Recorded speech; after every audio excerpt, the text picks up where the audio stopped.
Thunderbirds Are Go. Now on the big screen, in Technicolor and Techniscope. Thunderbirds Are Go was probably just an enormous amount more problems. Everything had to be that much better.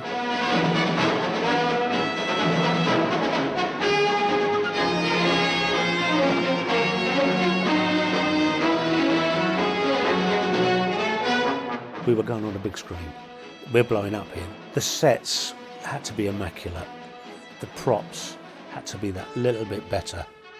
These are puppets, but they're going to be 30 foot tall by the time they get into a cinema. Attention to detail quadrupled, really. Biggest problem of all was, well, we don't want any strings to be seen. Well, I said, but you know, you're going to be putting this on a 70-foot sheet. How can we avoid the strings? He said, well, I don't want to see any. That's why some of the compositions are a bit tight on the head. Sometimes I feel you are cheating me. Then you kiss me and my mind is free. But then I think I should let you know that I got friends. So baby, listen to me. It was very well made, and I thought it was a great picture, and so did everybody else.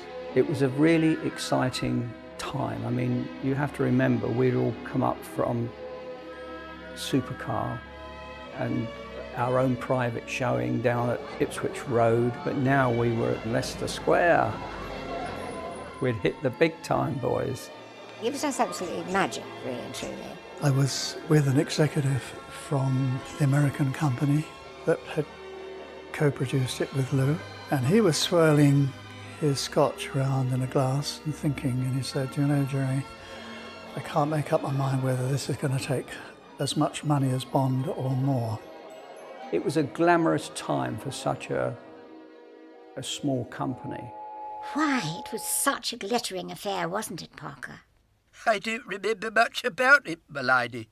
If you recall, I was left to serve the drinks.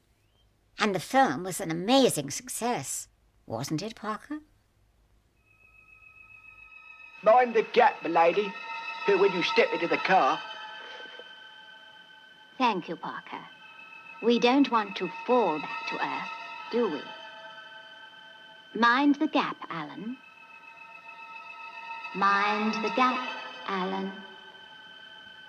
Mind the gap. When the show was over and we left the theatre, the manager, I said, well, good night, sleep well. And he said, you're joking. He said, I'll be up all night. He said, they'll be queuing up 5 o'clock tomorrow morning to see this.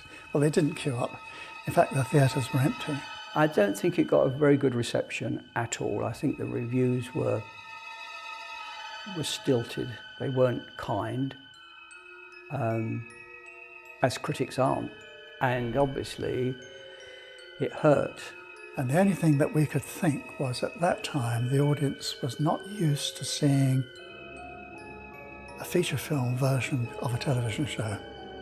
So people would look and see Thunderbirds and they'd say, well, we've seen it on television.